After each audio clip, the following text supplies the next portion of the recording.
জেনে এখন মনে হইলো যে আমি ভুল করছি, এটা ভুল হয়ে গেছে। আগে জানলে তো এগুলো করতাম না।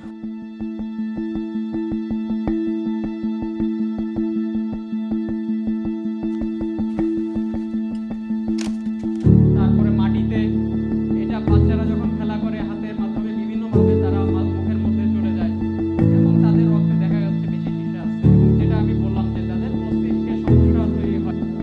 অনিরাপদ কারখানা তৈরি করব না এবং আমার এলাকায় অনিরাপদ সীসা ব্যাটারি কারখানা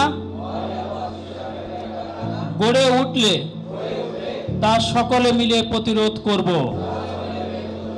সীসা দূষণ প্রতিরোধে আমরা আছি একসাথে।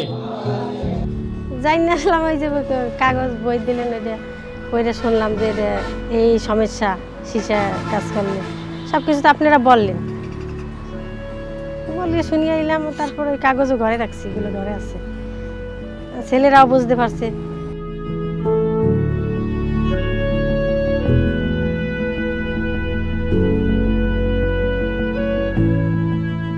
আমি এই মিটিংয়ে গেছিলাম, মিটিংয়ের থেকে আমি জানতে পারলাম যে সীসা সম্পর্কে এই সমস্যা।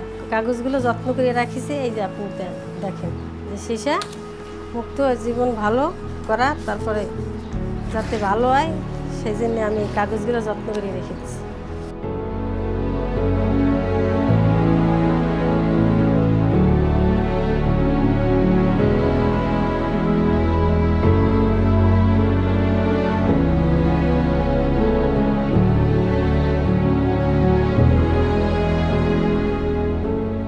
আপনারা কাজটা ভালো করতেছেন, আমাদের জন্য ভালো আছে, আর ছেলে মেয়েও ভালো থাকবে, আমরাও ভালো থাকবো।